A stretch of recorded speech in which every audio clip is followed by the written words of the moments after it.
só nós, mas ninguém pode ver isso aí, tá? Que não é público. Isso.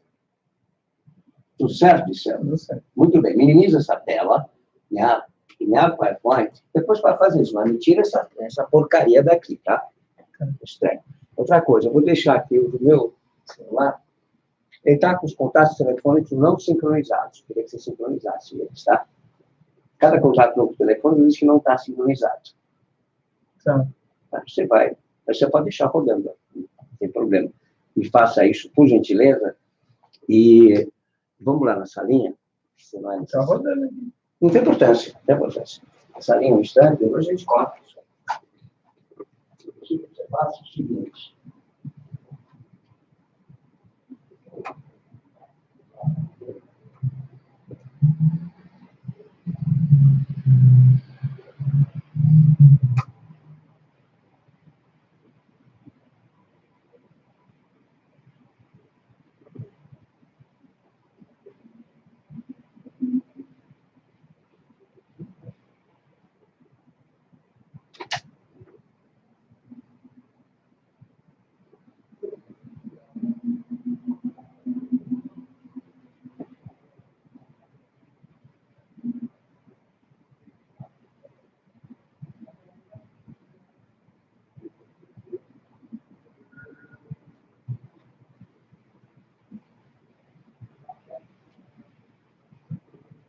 Conexão de vinil, né?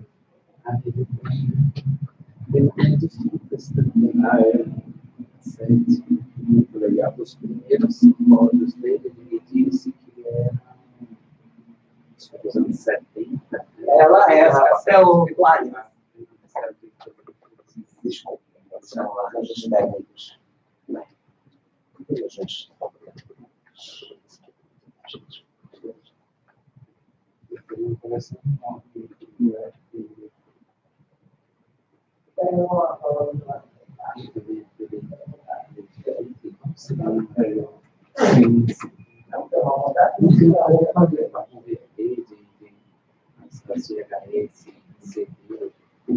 Pronto, podemos agora dar início.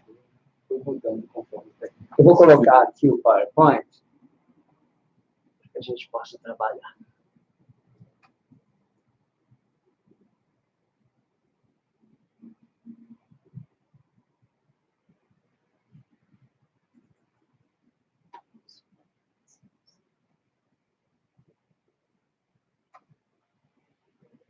Foi esse? Não, né? É o PDF. É o PDF, tá? Grécia Histórico, está aqui. Esse aqui. Pronto.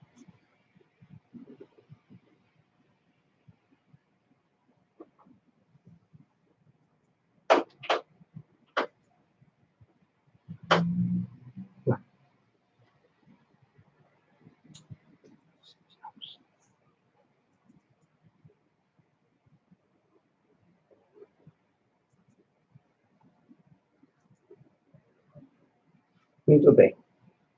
Por baixo. Vocês conseguem enxergar daí, né? Razoavelmente bem.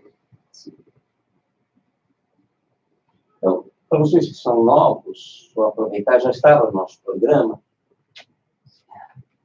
fazer uma recapitulação, uma apresentação de Juízo da Grécia. Agora vocês vão viajar, vocês vão gostar também disso. Para os que não sabem, são vocês, esses simpósios são fechados, estão voltados a uma proposta muito ligada a direito, que é a função, o mito da ética e do direito, transportado desde a origem dos tempos até a modernidade, até porque as ideias e os conceitos básicos do direito vêm da Grécia Antiga, principalmente do Egito, e depois são consolidados na Grécia. E é desse trabalho que nós estamos fazendo. Então, eu montei um PowerPoint para dar uma visão geral para vocês se situarem, tanto do ponto de vista político, histórico, e também para entenderem depois o sentido do trabalho que nós estamos fazendo, começando por uma das obras mais importantes nesse sentido, que é a Teogonia de Hesíodo, que é uma reflexão sobre a origem dos deuses, a função cósmica, a função hierárquica baseada em dois conceitos fundamentais, a dike e a ibis. A dike, que é o direito universal, a justa lei dos deuses, e a desmedida, por sua oposição, o bisvario. São os principais conceitos, a oposição entre selvageria e civilidade. Né? E, em seguida, nós temos um outro trabalho muito importante dele, que chama o Trabalho dos Dias, que é uma reflexão muito, ele já é mais iniciado nisso, sobre a degeneração da condição humana, a perda do paraíso perdido e a condenação a vivermos na Terra, onde o paraíso era aqui, mas os deuses partiram. Na visão judaico-cristã, o paraíso é lá em cima, nós estamos aqui na Terra. Se envelhecer, a gente sobe, senão fica aqui embaixo, né? Ou vai para o inferno, vai para o céu. De qualquer maneira, o que é muito significativo é nós compreendermos o significado dessa condenação, por assim dizer, dos homens à perda da imortalidade. É um tema que depois será muito envolvido na tradição judaico-cristã, como condenação ao trabalho, condenação ao sofrimento, enfim, perdemos todas as benesses como tal. Né? E a labuta e a busca do trabalho como uma condição sine qua non para que a gente possa sobreviver nesta terra. Né? E é muito interessante, né? Porque na tradição judaico-cristã, nós vemos a perda do paraíso originando uma questão fundamental que se chama o pecado original. Né? Não importa se o senhor cometeu ou não, você é um pecador. Essa é a questão. Nós, por definição, tem uma linhagem, né? É a maldição que vem desde as origens. Nós pagamos por todos os erros da humanidade. É uma pergunta interessante essa, né? Que foi o que eu fiz para pagar, já nem estou sabendo o que eu estou fazendo, estou chegando aqui, não sei de nada, e já estou aqui pagando. Bem, existe uma interrogação por detrás de tudo isso, né? Talvez um pouco, talvez não, muito mais radical na tradição judaico-cristã, onde essa ideia de pecador é associada a um outro conceito fundamental, miserere nobis. Por definição, não são apenas pecadores, nós somos miseráveis mesmo, né? Tem de piedade de nós, de miserere nobis, em todas as missas e etc. E qual é a única possibilidade de você superar esta miserabilidade? Reparando? Como? Reparando? Não, imagina, que reparando. Quem te disse que a tradição judaica dá chance de você se reparar? Ora, que maravilha seria. Isso sim, na tradição egípcia, grega, vamos ver, o conceito de herói é uma reparação. De volta, ele pode até, inclusive, alcançar a imortalidade. Na tradição judaico-cristã, por definição, além de miserável, você só tem uma chance aqui. Um comportamento exemplar. E aí, quem sabe, você merecerá, aqui você vai sofrer, mas quem sabe lá você merecerá o reino dos céus. Uma lei por isso. A jogada é claramente mercadológica e política, né? Porque, afinal de contas, se você é um bom menino, você não vai atrapalhar os poderosos, que de bons meninos nunca tiveram nada. Pelo contrário, sempre foram monstruosos. A igreja e o Estado, como disse Nietzsche, odeiam os homens que ousam viver e pensar por conta própria. E pensar por conta própria não é exatamente o melhor talento do bom menino, né? E será amaldiçoado. Então, esse embate, é claro que marcou, tem marcado profundamente a nossa chamada, assim chamada civilização ocidental, a tradição judaico-cristã. Não há redenção. A triste verdade é essa.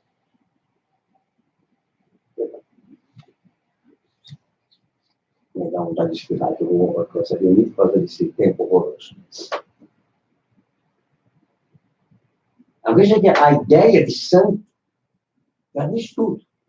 Esse homem é um santo, ou seja, ele é absolutamente bonzinho, santinho, queridinho. Entende? Essa é a única chance. Depois que você sofrer muito, etc., quem sabe Deus canoniza você, mas só depois que você morrer, entendeu? Aqui você não vai ter chance de ter uma vida de reparação, uma vida feliz, etc. Aqui é culpa e castigo, não tem papo. Como disse muito bem Dostoiévski, na obra-prima dele, que é culpa e castigo, não existe conceito claro de culpa e reparação. A única chance de reparar é de você se paralisar, literalmente. Ou seja, ser uma versão masculina da Virgem Maria, um Virgo Maria, entendeu? Quietinho, comportado, etc. O que nós vamos ver é uma outra visão. É muito mais ousada e uma busca de irmanação entre os homens e os deuses. Se você se assemelhar aos deuses, você terá chance de um caminho de elevação. Talvez uma grande diferença. Isso é um palavrão da tradição judaico-cristã. Você não é semelhante aos deuses. Isso é absolutamente interior, irreparável e sem chance. É miserável enorme. Como assim? Então, a reparação está neste caminho.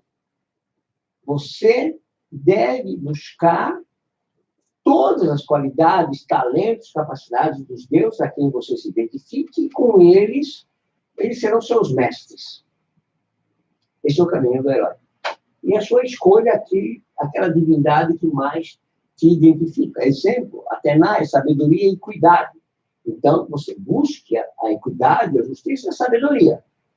Para, no fim da sua vida, você ter o direito ao título mais honroso, semelhante aos deuses. Fulano, o semelhante a Atena. Você busca a poesia, a música, a beleza, semelhante a Apolo. Esse é o caminho da reparação. Isso não existe na nossa tradição. Esta possibilidade é fora de questão.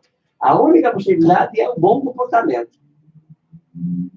Fora disso, que significa uma inércia total, um trabalhador, um escravo, toda aquela facilidade que nós conhecemos, para que você possa, então, depois, merecer Um falso pudor. Exatamente isso.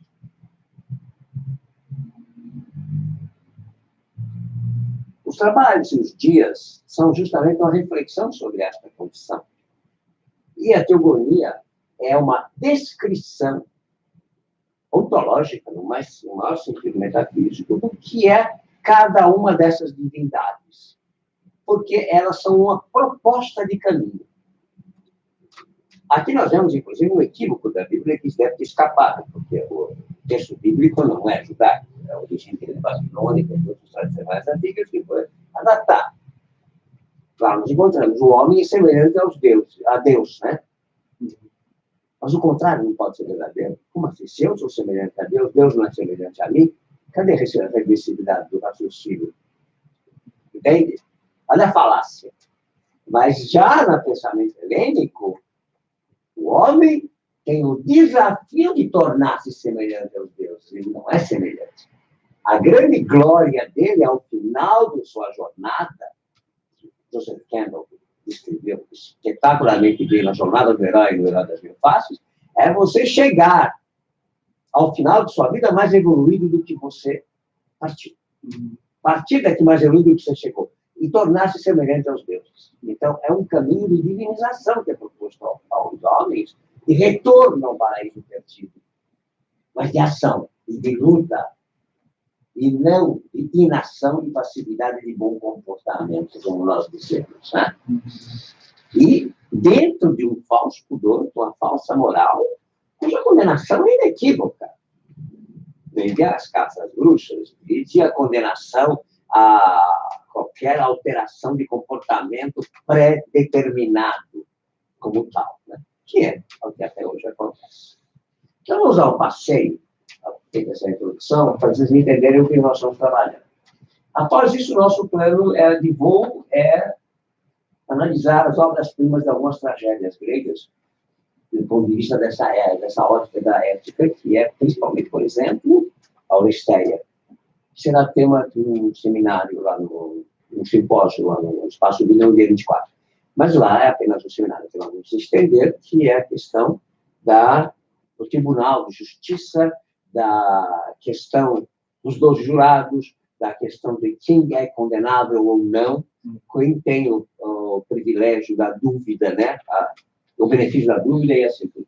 Vamos lá. Vamos dar uma caminhada. Como é que é a próxima aqui? O que faz para ir adiante? Ah, não, é aqui. Tá, isso. Vamos lá. Hoje nós pensamos que é o Império Romano que criou o direito, mas... De jeito nenhum. Pegou a tabela completamente pronta. Totalmente estrutura estabelecida na Grécia. Orestes. É claro, e não só isso, o Areópago, o Tribunal de Ares, que é o primeiro condenado, o deus da guerra, é o primeiro a sofrer a condenação mítica, né? Que é Areopagos em grego, quer dizer tanto, quer dizer colina de Ares, onde ela fez os julgamentos, segundo estas leis. Ironicamente, o primeiro a ser condenado foi o deus da guerra, né? Porque ele não se comportou como o deus da... A condenação foi a seguinte, ele é o deus do combate. Mas há uma distinção entre a boa Ares, a botânica também vamos voltar, e a má Ares. A palavra Ares é ira. Ou seja, um bom combate e um mau combate. Qual é o mau combate? Onde eu só quero vencer, não importa como. Os meios justificam os fins. Mas o bom combate é aquele que as regras justas e de vença o mais competente, o mais capaz. Mas sob regras iguais.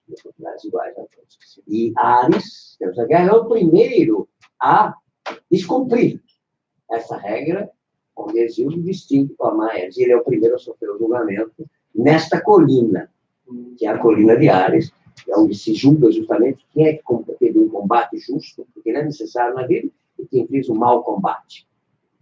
Daí vem a palavra ira, né? A ira diz tudo, né? Não estou irado, não quero saber, eu atropelo. Então, vamos ver as questões metodológicas introdutórias. Em primeiro lugar, mitologia. É um conceito aplicado pelas religiões monoteístas para as tradições antigas. Joseph Campbell, ironizando essa frase, disse: mitologia é sempre a religião dos outros. A minha nunca. A minha é a religião definitiva. É aquela frase interessante.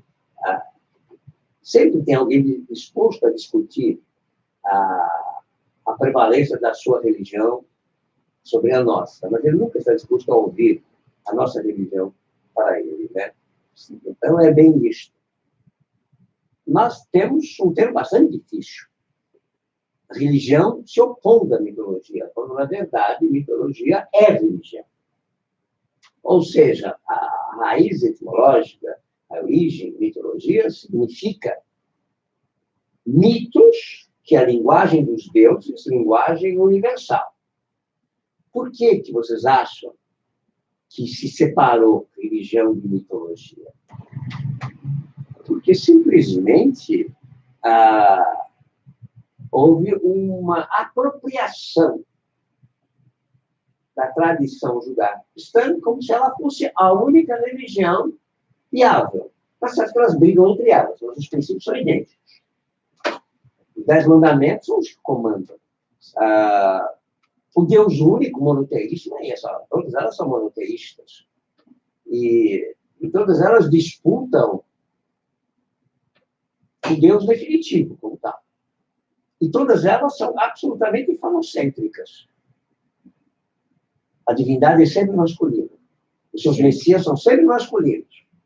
Não há lugar para uma deusa. Aliás, não há lugar nem para uma religião feminina, como dissemos, né? Sempre vemos. Então, a palavra mito se refere às tradições antigas, que, obviamente, a igreja trata de suprimir. E o marketing mais eficiente, como os nazistas sabiam muito bem, ainda é esse. Aquilo que era antes não vale, o que eu trago é melhor, o teu é ruim, o teu não presta para nós. Portanto, a associação que nós conhecemos hoje, o mito virou associação de mentira, né? Aliás, o próprio jargão psicanalítico diz tudo, né? Quando eu chamo alguém de mitômano, eu estou querendo dizer que o cara tem mania de mentir. A palavra mentir deriva de mito. Então, no senso comum, o mito é falso. Mas, para o historiador, a linguagem é simbólica. Isso já é uma concessão, né? nós estamos dando um caráter psicológico ao mítico, que não é o caso. É uma forma de se apropriar do mito e dar um caráter psicológico. Ele não tem um caráter psicológico. Ele tem um caráter de linguagem universal, linguagem dos deuses. Já é uma redução. Digamos assim, ele é tão bondoso, né? Mas, de maneira alguma, podemos dizer que será meramente uma linguagem psicológica. Isso é uma questão que aparece muito na psicologia, inclusive com grandes autores, por exemplo, o Júlio de Souza Brandão, que escreveu muita coisa a respeito, mas é uma linguagem psicológica dele. A linguagem mundiana é uma linguagem psicológica, não é a linguagem mítica por excelência. Grandioso, necessário, belíssimo, mas não.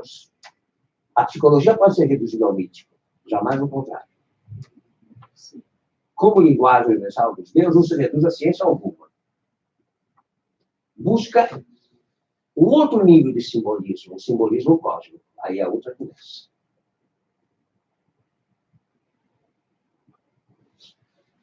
Um pouco de história. Os estudos mitológicos, eles começam a ganhar força mesmo no século XIX. Está atrapalhando um pouco vocês, tá dizendo? Não.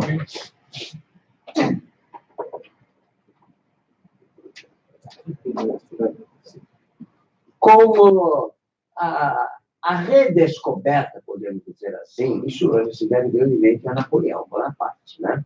E a Lord Byron, que começam a trazer do mundo dito civilizado para o mundo ocupado primitivo, dos egípcios, dos gregos, entende? Primitivos, né?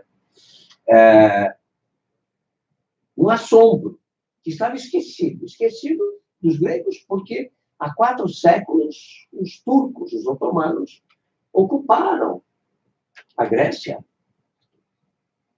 e de uma maneira absolutamente bárbara, né? Quer dizer, o ensino do grego foi proibido. A língua grega era proibida na própria Grécia. Era tudo clandestino. Os monumentos devastados. Embora, devemos dizer que a devastação principal que ele fez foram os próprios gregos cristãos, do Império Bizantino. A grande destruição de toda a cultura clássica grega, os próprios gregos são os principais responsáveis. Era no período de Sócrates? Não. Vamos localizar melhor esse período. Sim. O período socrático é um período áureo, em termos assim, de prevalência da civilização. Vamos localizar no tempo. Nós estamos falando do 5º e do 4º século antes de Cristo. Lembre-se que Sócrates estava sepulta em 399 antes de Cristo, ou seja, o primeiro ano do 4º século. Sim. Após o quê? Temos um período helenístico, que é a invasão macedônia, que nós estamos ironizando ontem, né? Os macedônios serem gregos ou não, o fato é que os macedônios, que eram considerados bárbaros, invadem todas as cidades-estado e criam o primeiro Estado, no sentido unificado das... Felipe e Alexandre. Felipe II e Alexandre Magno, que inauguram esse período helenístico, que nós achamos que é um período claramente decadente. Embora eles espalhem a cultura grega, eles trazem uma imposição guerreira. Já estava em andamento uma decadência da paideia, que ela começa quando eu tomo esse jovem e lhe prometo as glórias de um cidadão e os direitos, caso ele compre as suas armas e me acompanhe na guerra. Confederação de Delos, Atenas, Imperial e etc. Já estava a caminho, mas Alexandre assambarca tudo. E com isto, até mais ou menos meados do 2º século, 147 a.C., para ser exato, nós temos a invasão romana.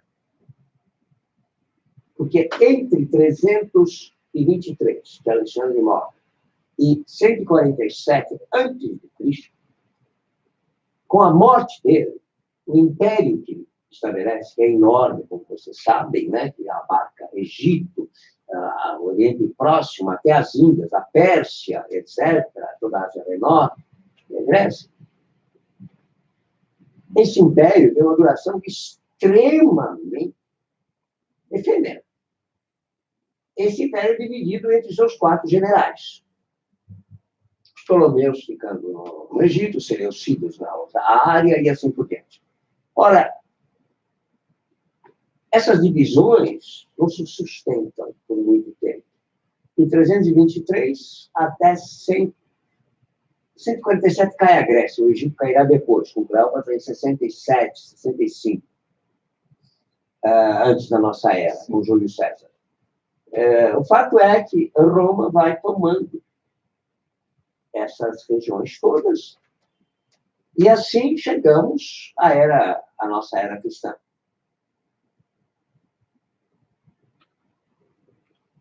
Não podemos dizer que haja grandes destruições nesta época, embora haja, sim, a destruição, por exemplo, do general, que não lembro o nome agora, que destrói Corinto totalmente, em 57, aí você impõe a Grécia, a destruição que é feita ao tempo de Jerusalém, por exemplo, por Herodes, no ano 70, e assim por diante.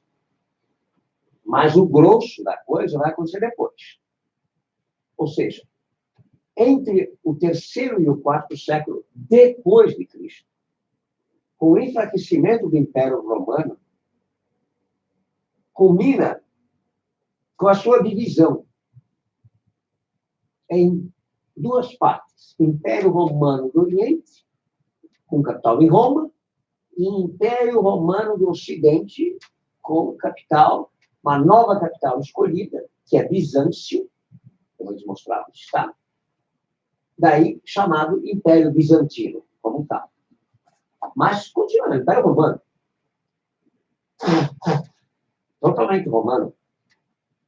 A questão é que são dois imperadores romanos que governavam Roma, que, claro, entram em litígio e cada um fica com um pedaço da história.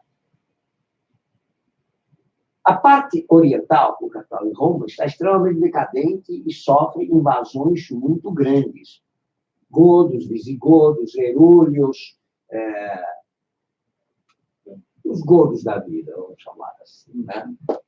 E que saqueiam Roma, e que também descem a Grécia e saqueiam o Partenon, por exemplo. Nesse período data, muito provavelmente, não se sabe, mas a parte de ouro da estátua da Atena, etc., eles certamente foram saqueados. Mas estátuas em si, não, mas o que com as estátuas?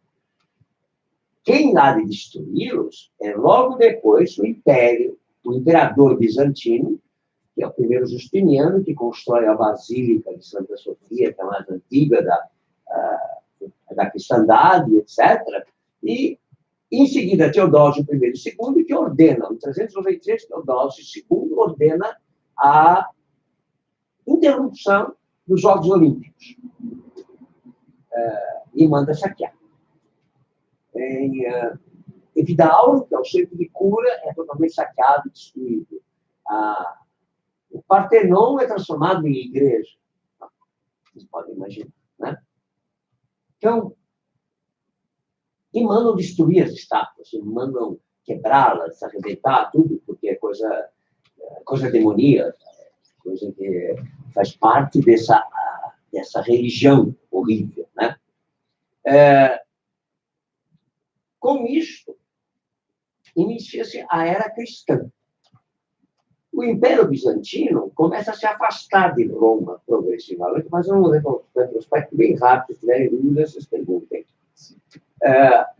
Roma, que era a cidade imperial, com 2 milhões de habitantes, se reduz a uma titica como tal.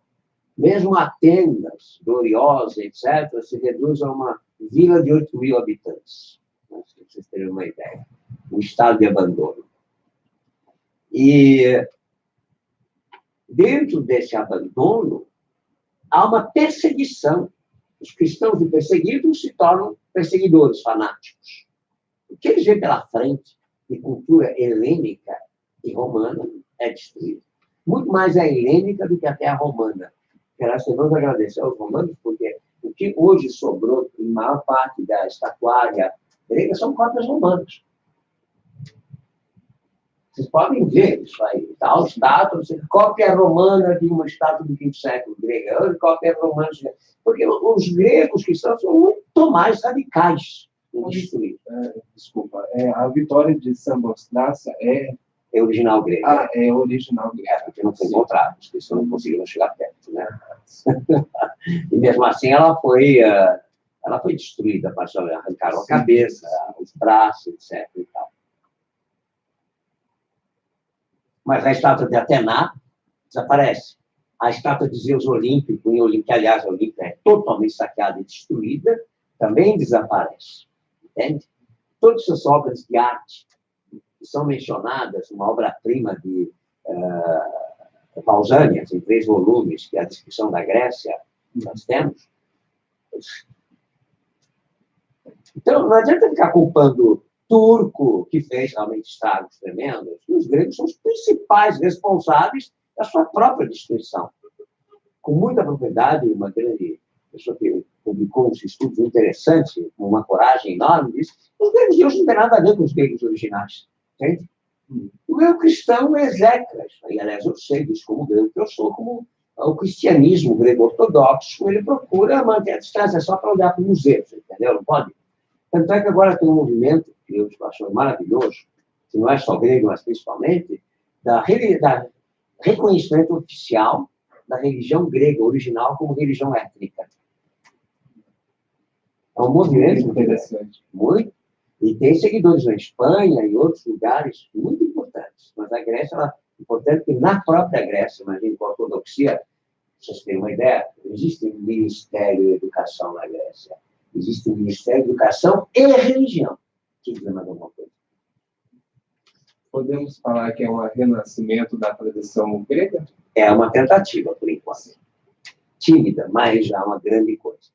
Com cerimoniais, etc., nos tempos antigos, mas os ortodoxos tinham horror a isso, né? Todo fanatismo, moralismo e tal.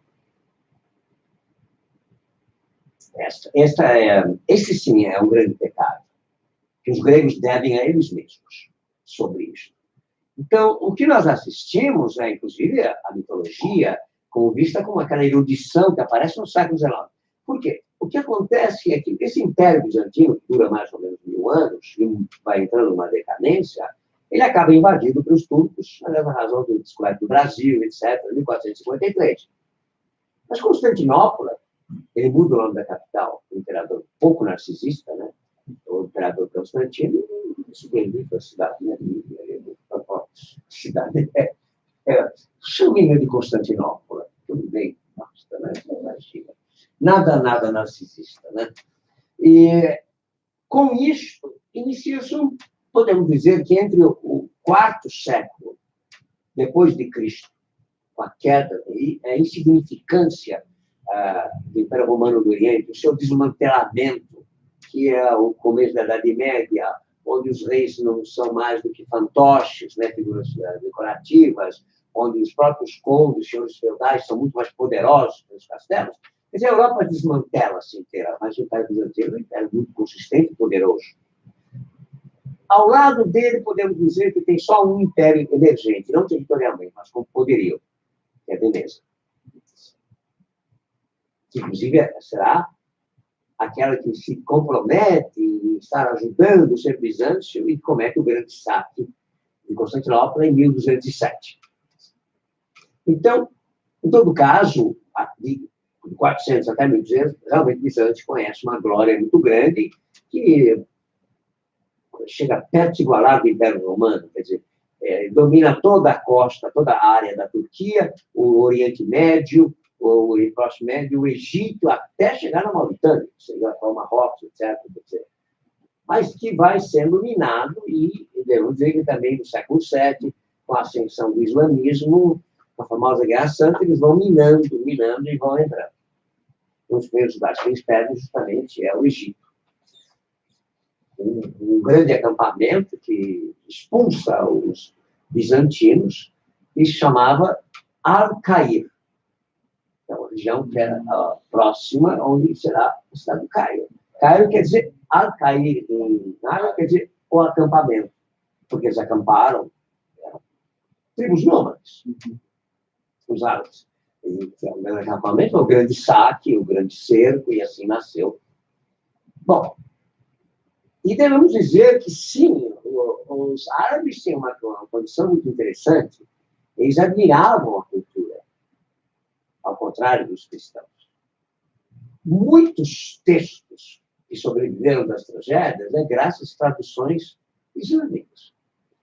Não eram dos gregos que vieram as traduções. Os gregos, independentes, destruíram o que puderam de textos, papiros que encontraram.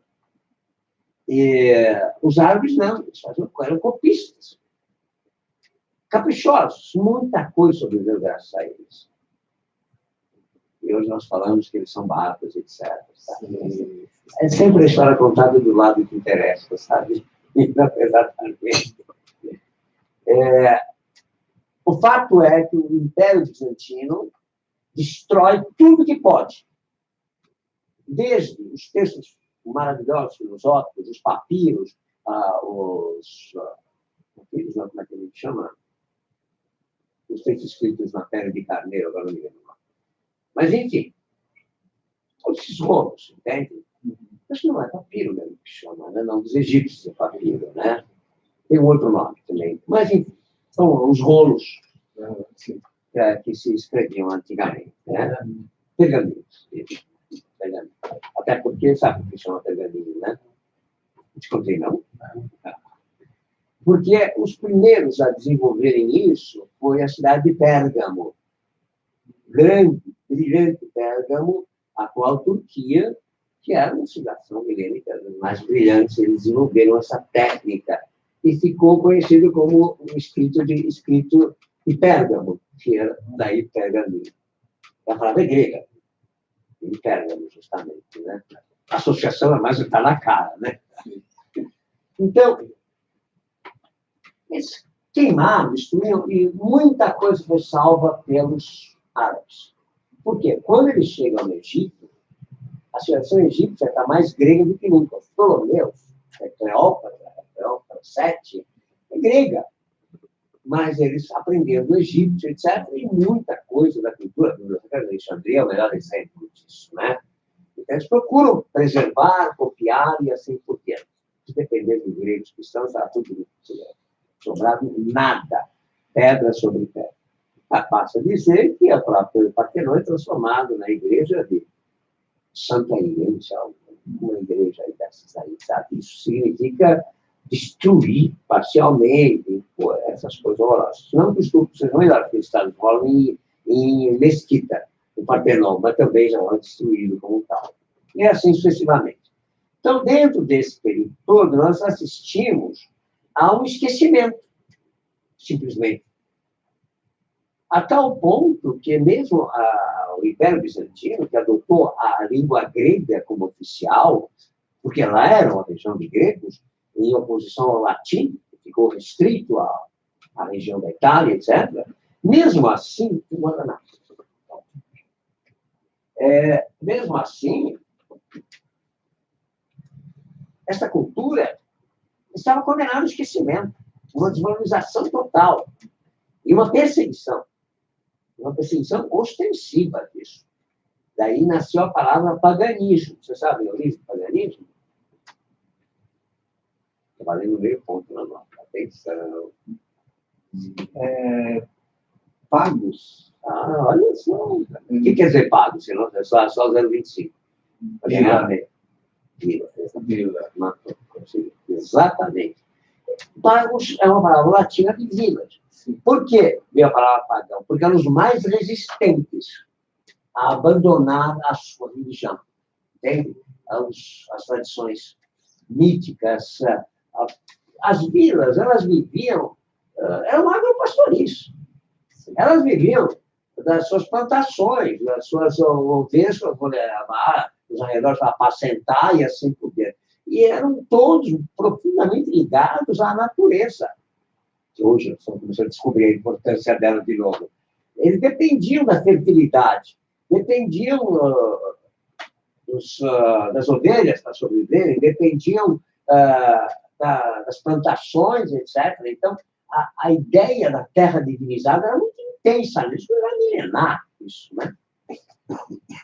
Então, os resistentes foram chamados de pagãos, que, na verdade, é apenas os camponeses, as pessoas que viviam nessas vilas e que queriam saber. O padre chegava lá com um saco, pedindo dízimo, pedindo para a igreja, e depois da pessoa que chamava de pecador, de não sei o quê, etc., e pegava as suas pobres economias, enquanto que nas vilas tinha aquela senhora idosa, bondosa, que se levava uma galinha para entrar lá, né, de sepultura, lá dentro do estômago, né, que estava, que curava daquilo, era uma beleza.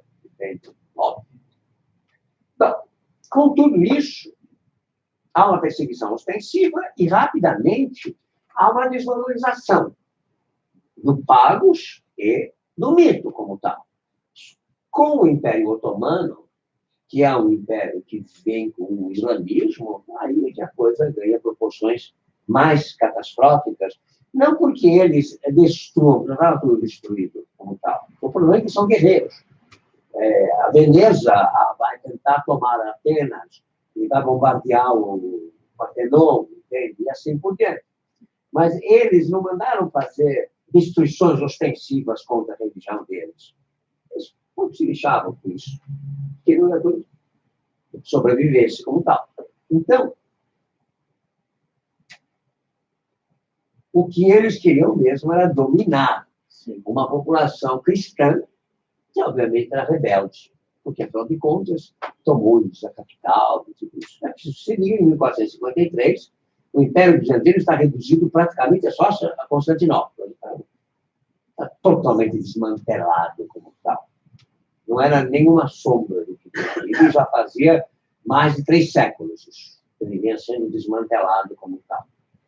E era uma cidade, em todo caso, era a capital do mundo, muito cobiçada, riquíssima e assim por diante. De qualquer maneira, quando os turcos tomam, tudo aquilo que é grego é amaldiçoado. Mas o que eles visam primeiro são os gregos cristãos, como tal. A língua é proibida, toda e qualquer menção à história grega é proibida e assim por diante. E eles são sanguinários, como tal. Basta ler uma obra-prima de Kazantzakis, que é Cristo Crucificado. Ele descreve com muita precisão o que acontece numa época, só que XVIII, começo do XIX, porque o Império Bizantino, aliás, o Império Bizantino, a libertação da Revolta Grega de 1829 a 31, daí começa a nascer esse Estado, que, ironicamente, nunca existiu. Ele foi só precariamente unificado entre a Grécia, como nós conhecemos, que nós vamos ver agora, no século XIX. Né? A Grécia era uma cultura, eram estados independentes como tal. Né? Veja que, inclusive, aí começa, com o Lord Byron, etc., a redescoberta. Os turcos proibiam que se entrasse, que se examinasse. Eles venderam toda a parte da fachada do Partenon para o Museu Britânico, porque o Lord Chamberlain foi lá, deu uns trocos lá para o sultão e mandou demolir, arrancar, até hoje no Museu Britânico. Então, nada de ninguém. Aí, o que eles achavam? Eles começaram a redescobrir, por isso que a gente fala época típica do imperialismo, começa a redescobrir. E um pensador, olha, francês, veja, na época do positivismo. De Augusto Comte, onde mito é uma fala pré-lógica, como chegamos. Linguagem universal dos deuses, a mentira é pré-lógica. Mas aí eles redescobrem, aos poucos, aquilo que estava muito esquecido. Só um período curto da Idade Moderna, no início, final da Idade Média, é que o classicismo redescobriu a cultura grega. Mas, assim, eruditamente. Então, eram as fotos bonitas, era o Michelangelo, era uma cabeça de Davi, enfim. Essa coisa, assim, muito erudita, não com forma essencial da cultura, né? A igreja canonizou Aristóteles, dava de um valor grande dentro daquilo que lhe interessava. Aquilo que não lhe interessava é execrado, vive o nome da Rosa, onde o riso era proibido, mesmo de beber, etc. E assim por diante. Então, a cultura ocidental é redescoberta. E os mitos clássicos, os autores iluministas, como tal Freud é um deles, e outros da arte, redescobrem que os mitos são uma linguagem que é apropriada para tudo e que devemos retomá-la. Então começa uma onda de erudição, onde é muito chique conhecer os mitos. Não tem nada a ver comigo, nem com você, nem com ninguém. Mas é bonito você estar na mesa e discutir o mito de pano, né? Ah, eu sei, esse mito, final do mito e tal. Então, esse chique do... Minha mãe ironizava, meu avô, principalmente, ironizava muito. Era um chique completamente frívolo. Conversa de sala. Exatamente. E minha avó, eu comentava isso com meu avô, havia na época, no começo, final do século XIX, no XX, aparece uma revista que seria uma visão antiga da revista Caras, cujo nome era Max Delis et Savoir. Max Delis era um desses colunistas, estilo, você sabe, savoir e saber, né? Então, o tal colunista com saber, ele descrevia os mitos, falava com você, tem que saber, é bonito no salão, e etc. Então, ficou essa ironia toda. E muitos compêndios são escritos, a própria Delta da Luz, eu tenho lá em mitologia geral, escreve os mitos, mas não entra um milímetro no seu significado e na sua forma pedagógica, mesmo para feita na antiguidade. É uma coisa bonitinha de saber, é chique. Cultura de salão, como você falou muito bem. Ou revista Caras, um pouco mais elegante, talvez.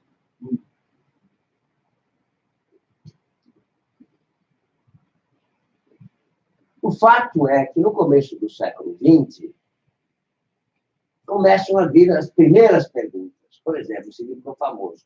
Acreditavam os gregos seus mitos? Como se fosse possível? Tinha a religião toda deles, os deuses não acreditar. Imbecil não leu até qual foi a acusação, a de Sócrates, de que ele não acreditava nos deuses. E dele ter colocado novos deuses. Exatamente. É contraditório. Então, isso eu coloquei como a pergunta atual que veio do começo do século XX, como a ironia da cultura que se pretendia, França, Inglaterra e Alemanha, como o supra-sumo da cultura, e dando valor a esses autores aí, se fossem os grandes imbecis, né, das grandes ambições. Bom, agora vamos entrar um pouco nos mapas para a gente se localizar melhor sobre tudo isso. Eu devia ter pego o meu apontador. Mas tudo bem, não sei onde eu pus aí. Mas não, acho que o celular não tem estrepe. Não sei. Eu tenho essa caneta, só que eu não sei. Aliás, o Adolfo me deu de presente essa caneta. Peraí, ela está aqui.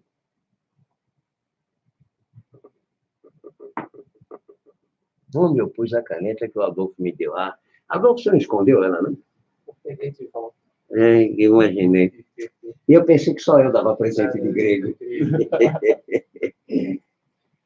Deixa eu só entregar isso aqui. Vocês vão para a Grécia? Então, a gente vai se aventurar no Egito, e na Jordânia e Israel. Uns dias? Um mês. Vai ser cansativo. Não, mas Egito, Jordânia e Israel. Não tem importância. Vejam aqui, Turquia, Troia, olha o Império Bizâncio aqui em cima, tá? Pra vocês verem. Deixa eu usar o controle remoto menor que eu tenho, sabe? O apontador. Troia está aqui. Aqui é a costa jônica. Atenas está aqui. Peloponeso, Creta, a famosa Magna Grécia, Sicília, onde estão Siracusa, Metaponto, Agrigento e etc. Só para você... Roma está aqui. Tá?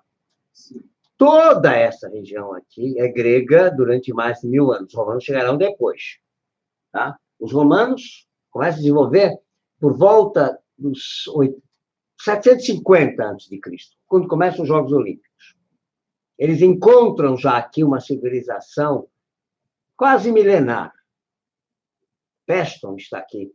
Nápoles, Neápolis, é uma cidade grega. Tudo isso aqui já está. Heráclea, Metaponto, Siracusa, Taormina, Agrigento, Salerno, tudo isso aqui já é milenarmente grego. Esparta está aqui. Creta, e aqui toda a costa jônica. Tales de Mileto, Mileto está aqui. Tá? Pitágoras, nasce aqui. Samotrácia. Não, aqui é Mitilene, é Lésbios. Samotrácia está aqui. Aqui é a região da Trácia. Nós vamos ver melhor isso daqui a pouco. Então, vocês percebem, isso não é um Estado. É uma cultura. Sim. E quando eu escuto falar Magna Grécia, colônias gregas, não sou um cara que inventou colônia. Só que usava colônia para se perfumar. Porque não existe isso. São completamente independentes, elas. Trazem uma cultura. Eu falo de cultura, não quer dizer que você manda em mim. O preço eu pago impostos com a colônia, paga impostos, etc. Não tem nada. Mas, enfim, só para a gente se localizar. Vamos mais à frente. Aqui vocês têm um mapa geológico da Grécia, da região, que era isso aqui, toda essa principal, mais antiga, mas que se estendeu por lá. É só para vocês terem uma ideia como é uma região muito montanhosa, como tal, e cercada de água por todos os lados, com mais de 3.000 milhas. A título de informação, esta Grécia que vocês veem aqui, que hoje ela é menor, né? Vocês vão ver o mapa daqui a pouco, mas ela se estendia mais ou menos até aqui em cima, ia para cá, tudo isso. Mas mesmo a Grécia de hoje, que é esta aqui,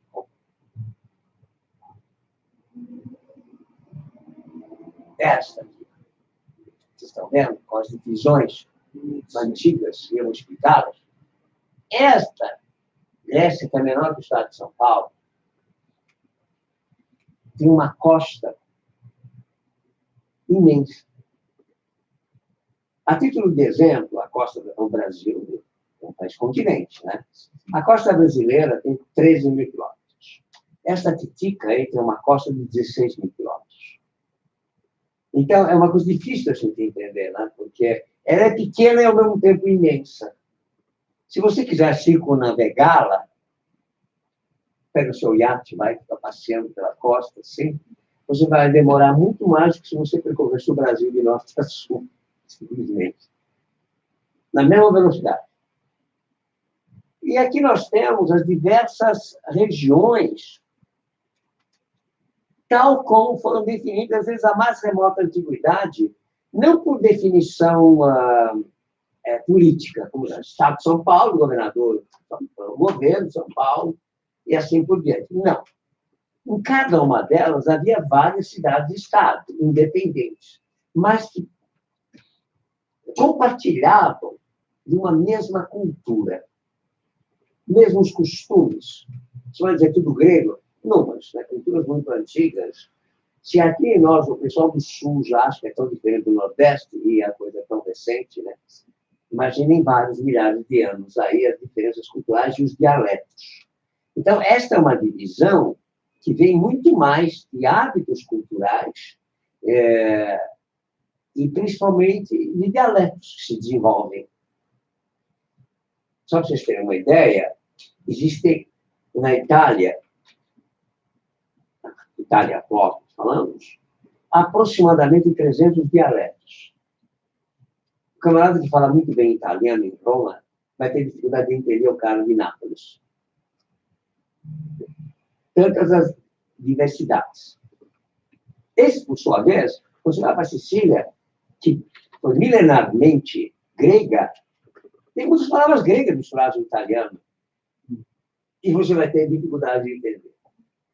Aqui nós estamos falando de mais 700 dialetos, na própria Grécia.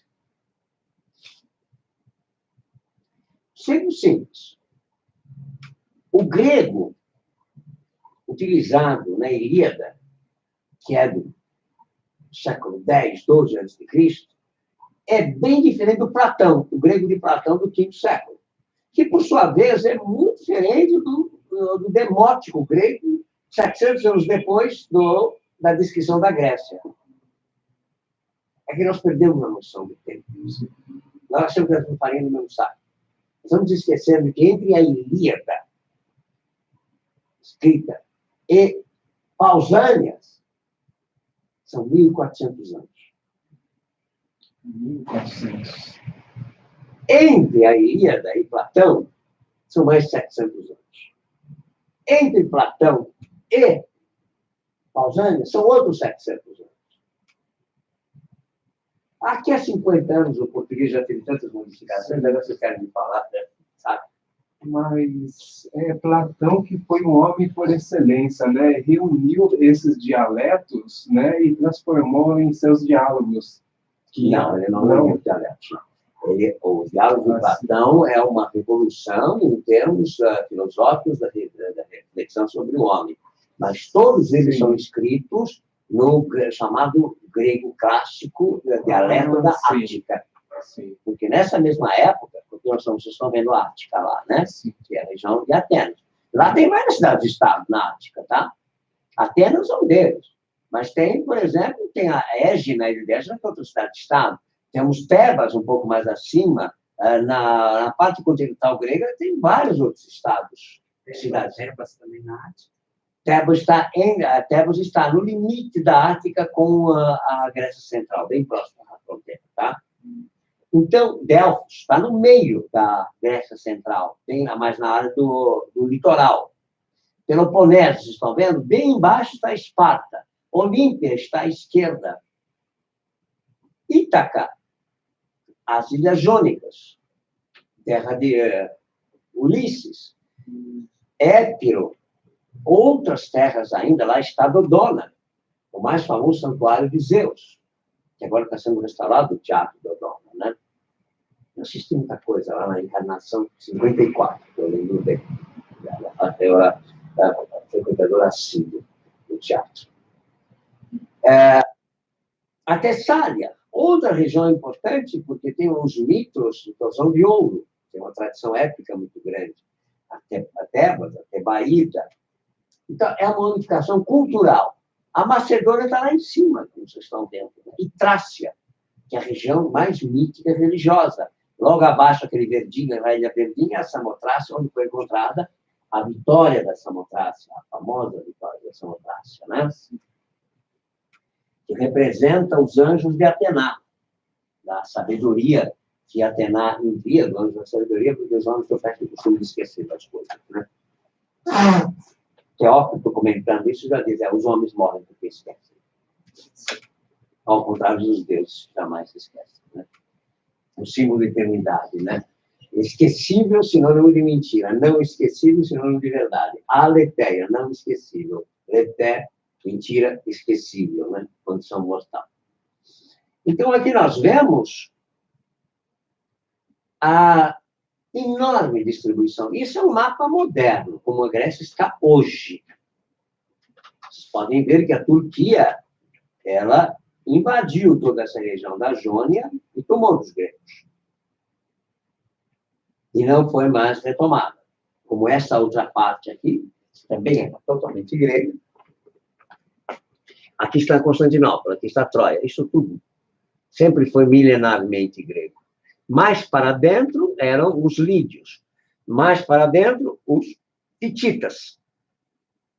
Para baixo aqui, o Egito. Isso foi um processo de recuperação lento. E vocês podem ver que a Grécia não teve a ânsia dela de recuperar tudo isso, evidentemente. Não conseguiu tudo, mas sufocou a Turquia. A Turquia não tem praticamente nenhuma ilha aí. Os milhares, são mais de 3.000 que são gregos.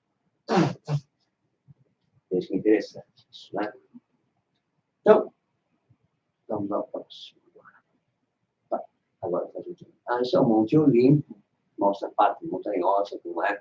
Na realidade, 80% do território grego é muito montanhoso, tornando a agricultura bastante difícil, né? Pronto. Olha, mais 3.000 ilhas. Aqui vocês veem essa divisão, sim, é arcaica, tá? Onde predominavam culturas, tradições. Essas divisões são milenares, né? Costumes e etc. E era muito interessante você observar, porque como elas são mais antigas, então você via os dórios, que são três grandes filetes, os dórios, eólios e os jônios. Os dórios são espartanos, do verde aí embaixo, né? Da região do Peloponeso. Eles tinham um costume. Quando uma cidade, estado, crescia além daquilo que eles consideravam razoável, que significava aproximadamente, o mais distante, deveria chegar na Acrópole, na cidade da Água, na parte central, deveria ser muito mais do que meia hora de caminhada. Se isso acontecesse, eles eram convidados, os filhos, a ir embora para criar um outro estado. Daí que veio essa ideia errada de colônia, entende? Porque eles iam, os dórios, criar novas culturas, novas cidades, dórias. Mas não tinha nada a ver com a cidade onde eles partiram, você entende? A mesma coisa é dizer, ele casou, teve seus filhos e tal, e ele deve obediência cega aos seus pais. É louco, né? A não ser que seja um doente mental. Mas, às vezes, a mesma coisa. E cada um levava a vida totalmente independente, como tal. Isso a gente vê muito na Magna Grécia. Então, essa é uma organização, para a gente ter uma ideia. E essas menores divisões mostram territórios de influência. Quer dizer, uma cidade-estado, ela tinha uma área em volta de domínio, que era muito agropastorícia. Eles precisavam dessa região para a sua sobrevivência como tal. Não tem essa ideia urbana, né? A ideia é falsa. Até parece que São Paulo não depende dos seus campos, né, para sobreviver aqui. De onde é que vem todo o abastecimento? Enquanto que lá era direto, evidentemente. Agricultura limitada, as oliveiras e as videiras são a marca registrada, né? O azeite e o vinho são multimilenares. A dieta mediterrânea, como nós conhecemos, aliás, estamos começando a conhecer, né? Com toda a sua tradição de sobrevivência, e hoje pegou uma moda danada, né? Diz que é a melhor moda do mundo, tal, etc. Eu tive o privilégio de ser criado nela quando não estava na moda. Aliás, o Adolfo sabe que frequentemente aqui, ele é você sabe, ele é um baiano legítimo, né? Do sertão, não é baiano do litoral, não. Aqui é um baiano mais leve, né? É um baiano de verdade. E ele conheceu toda a cozinha mediterrânea aqui, que sempre está aqui comigo. Outro exemplo é a ilha de Santorini, famosa agora, né?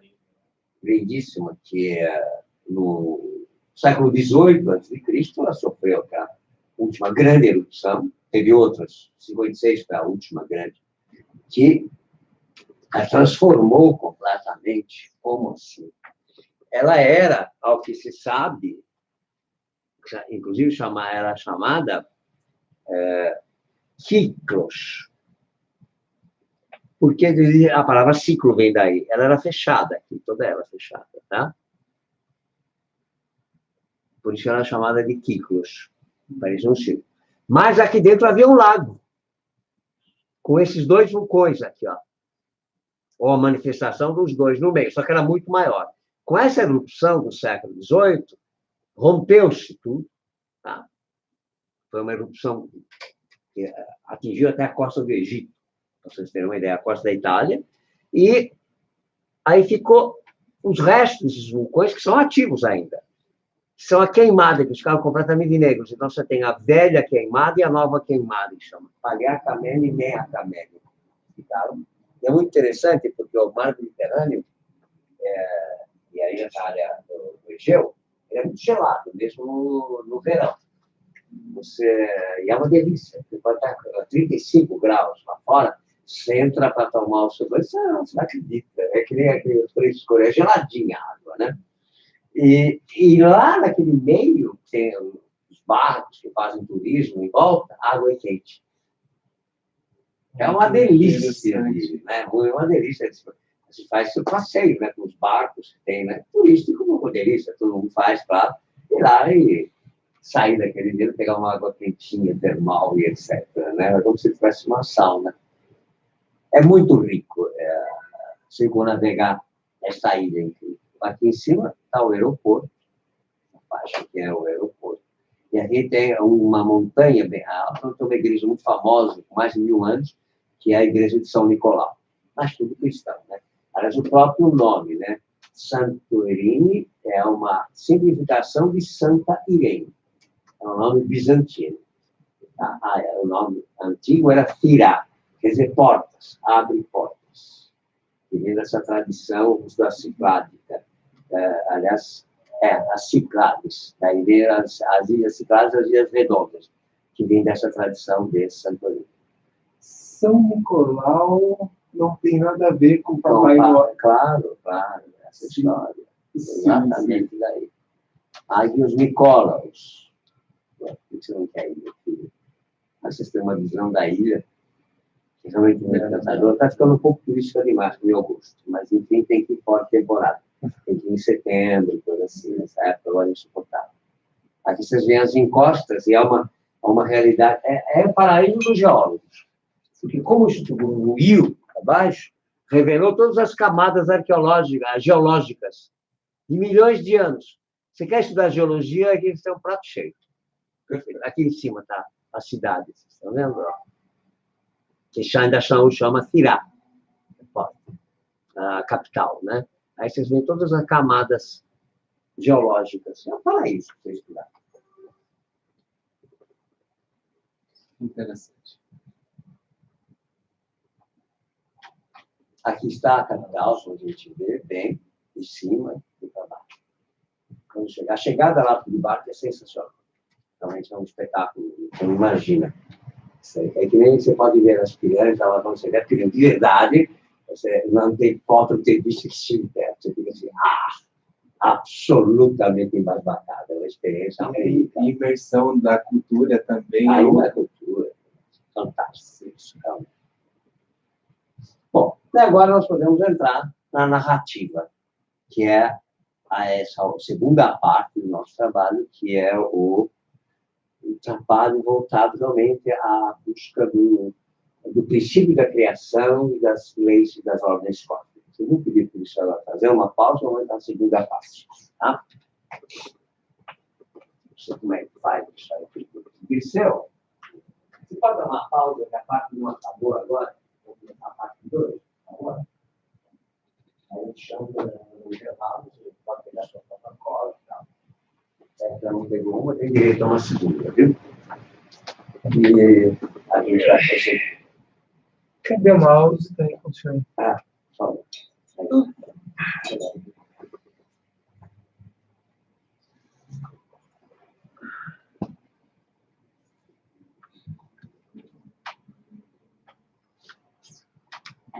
Você não viu aí esse negócio?